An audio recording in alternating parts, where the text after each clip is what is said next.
Good morning, ladies and gentlemen.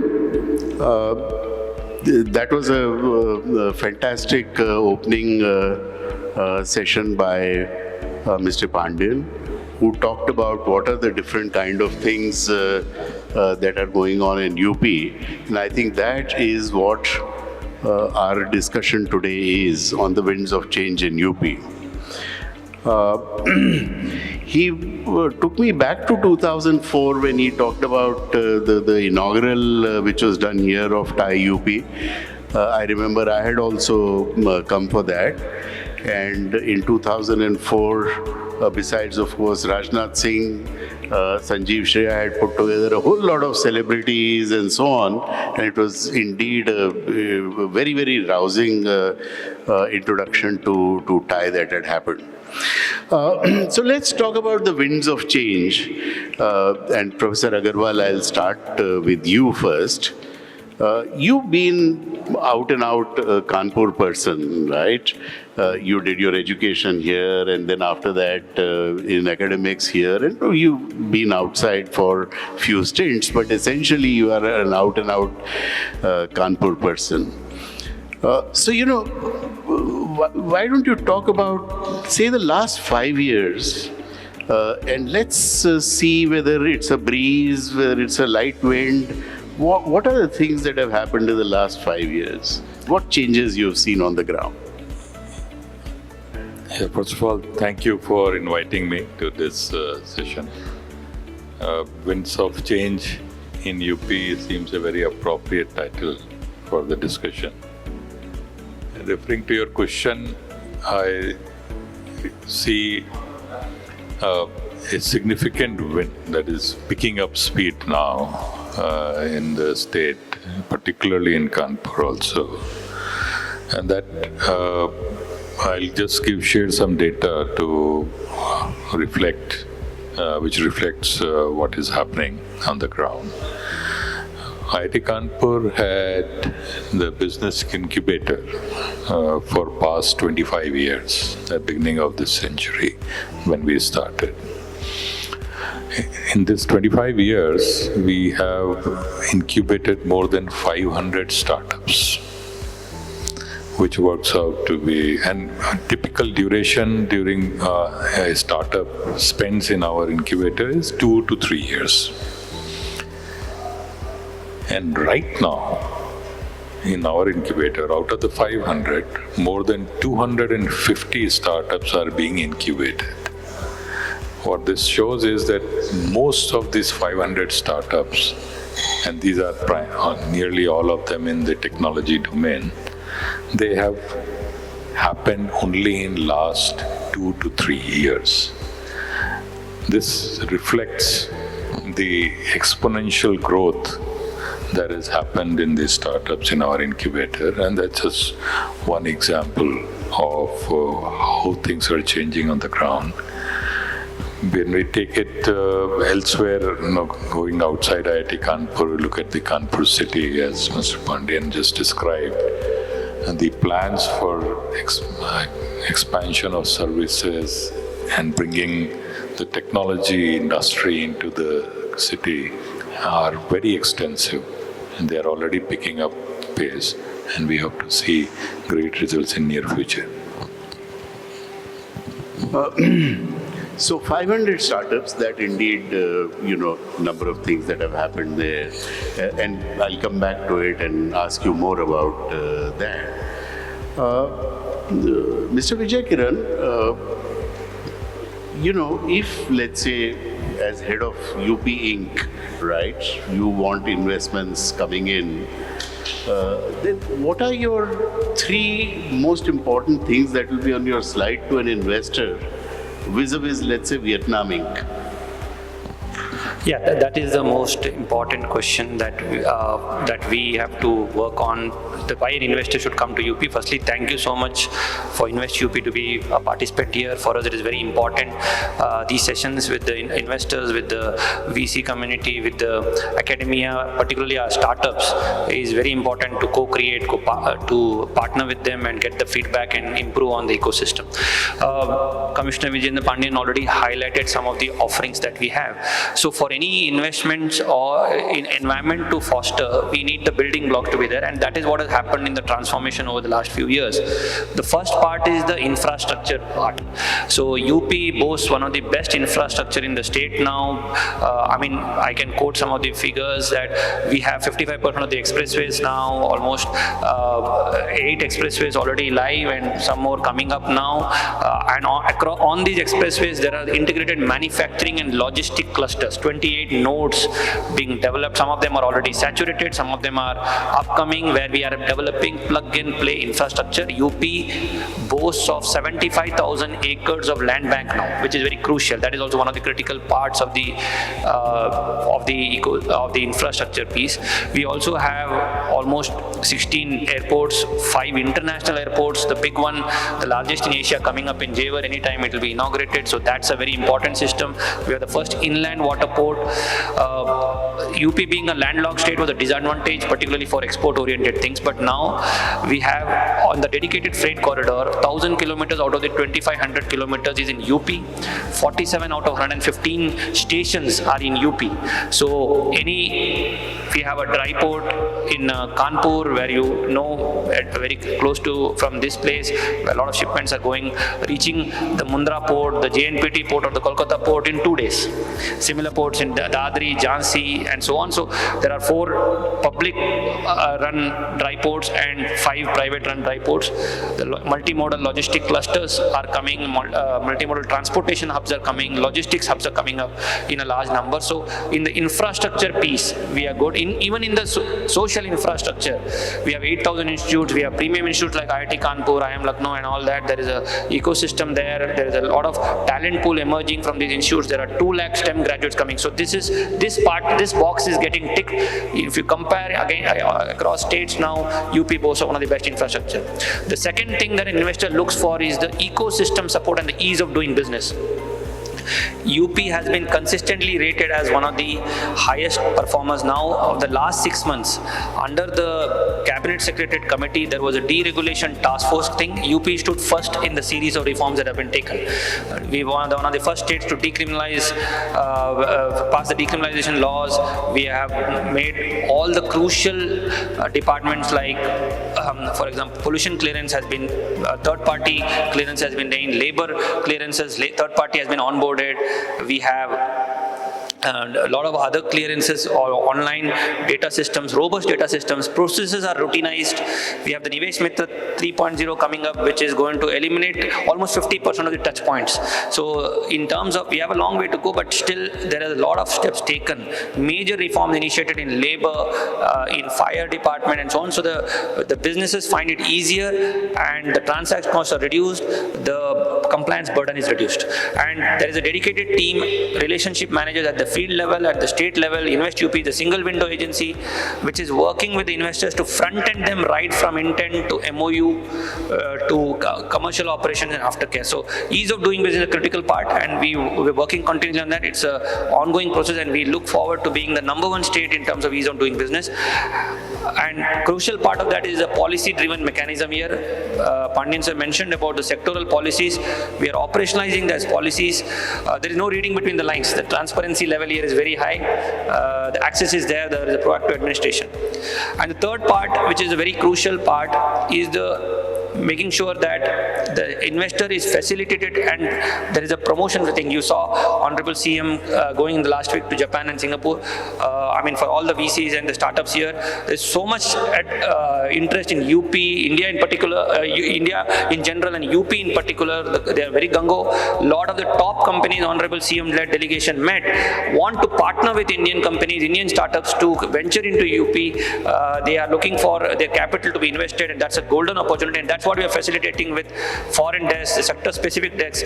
We have benchmark policies across the states, and no other state is giving the customized offerings that we are giving. For an investment of just $10 million, we are giving 75 to 80% front-end land subsidy, covering almost the capex costs in terms of capital and SGST reimbursement. For investment into Bundelkhand and Purvanchal, which are relatively backward areas, we are giving 300% up to 300% SGST reimbursement, covering almost. No other state is giving that. We are giving getting for strategic investments, customized incentives. We are seeing a lot of action in manufacturing. I can just give a couple of figures on that. In 10 years ago, UP was registering almost 500 to 700 factories per year. Last 3 years, we've registered 3,200 factories, 23-24, 3,600 factories in the last year, and this year we are ending up at 4,500 factories. So manufacturing is a lot of space. Our global capability center policy, IT-ITS policy, is also attracting a lot of ground. Noida has already emerged as a very attractive GCC destination. Lucknow and Kanpur belt is emerging now. You are seeing action there. Service sector, we have to work hard.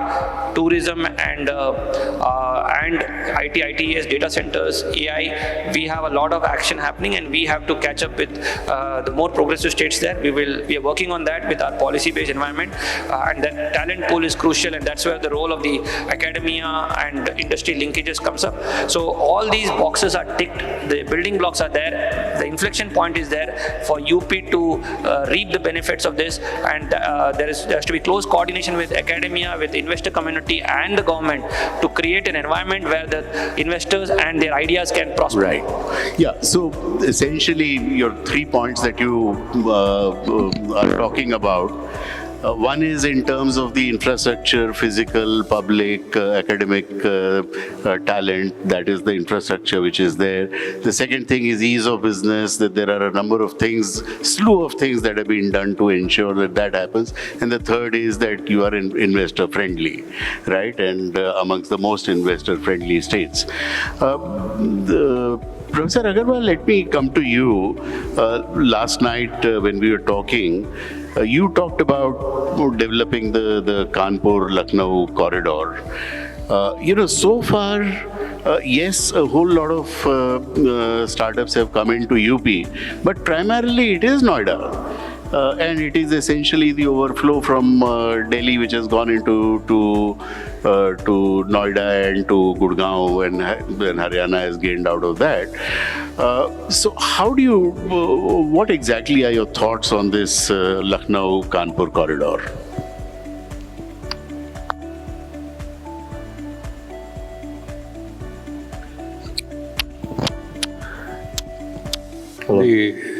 As you rightly said, Noida region is essentially NCR, and they benefited from the overflow from Delhi, which was also important and useful for UP as a state, that at least some part was making good progress. But if one wants the state as a whole to make great strides, Kanpur-Lucknow really is the heart of the state, and this region is easily accessible from nearly all corners of the state.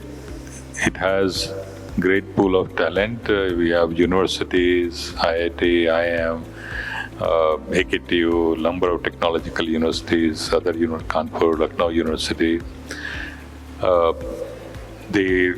As Mr. Pandian had mentioned, this Kanpur-Lucknow Expressway is essentially going to make them twin cities with Unnao in between, and that region is most appropriate, in my view, for setting up tech companies. For these companies, you don't need a large amount of raw intake. It's just the talent that is required, and given the talent that we have, the ability, the support with institutions like IIT Kanpur, IIM Lucknow, and Lucknow being the capital city, Kanpur being the most industrialist city with the maximum funds in the state. I think this is a very perfect fit and perfect time to focus on this region.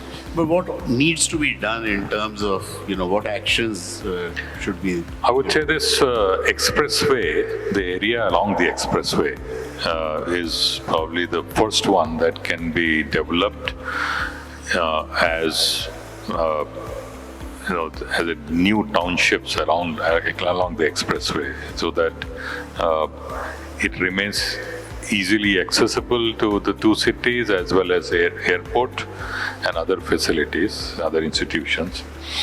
And these are, it will be very easy to establish, given the generous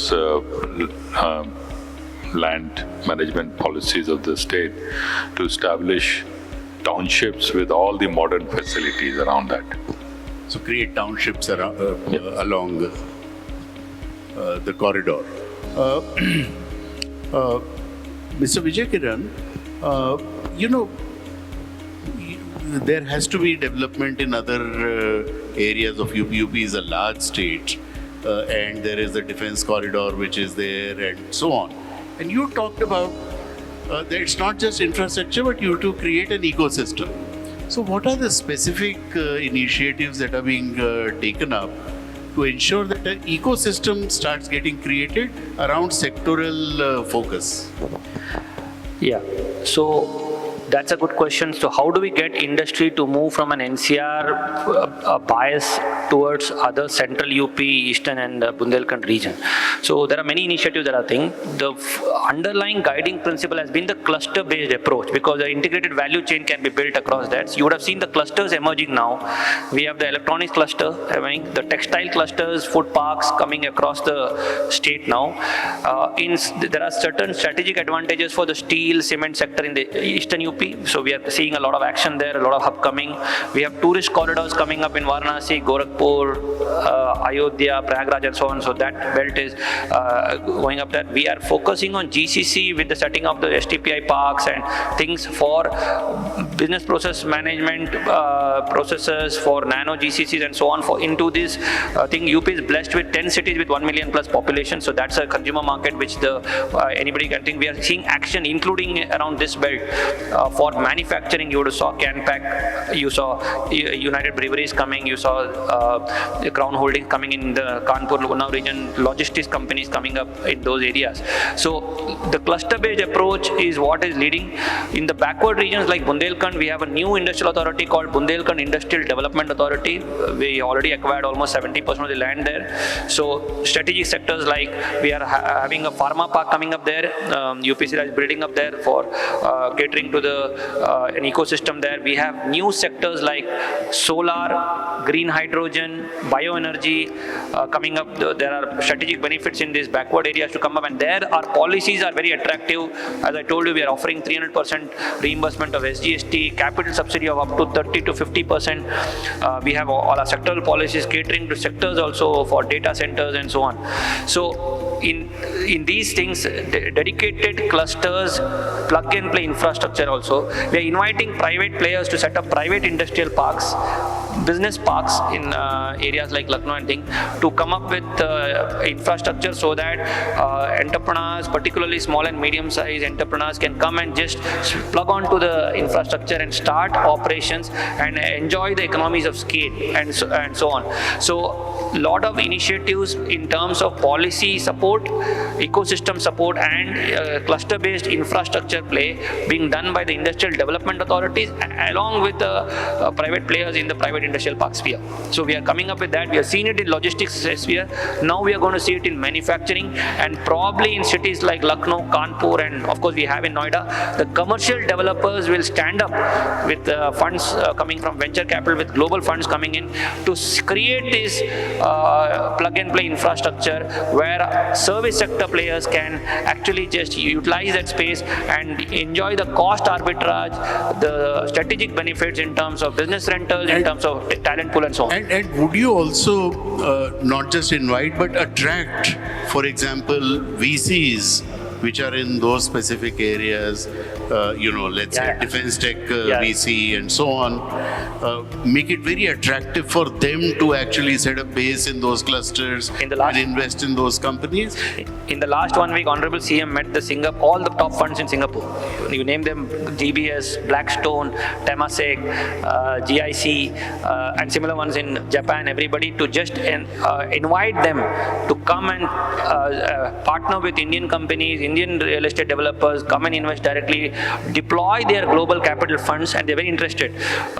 And we explained to them the kind of ecosystem support we are giving, the transparent policies we have for private industrial venture capital funds to come and set up parks there. We've seen these kind of things work in, say, a Bangalore or a Gurgaon, and we are encouraging that. That's why the huge land bank was created, the infrastructure was created, the trunk infrastructure is there. Now, the industrial support infrastructure has to come, like Sir mentioned about the corridors along the expressways, and that is the next phase of growth that has to come. And once we do that, then the ecosystem will be so attractive for all the young players, younger, nimble companies to come in.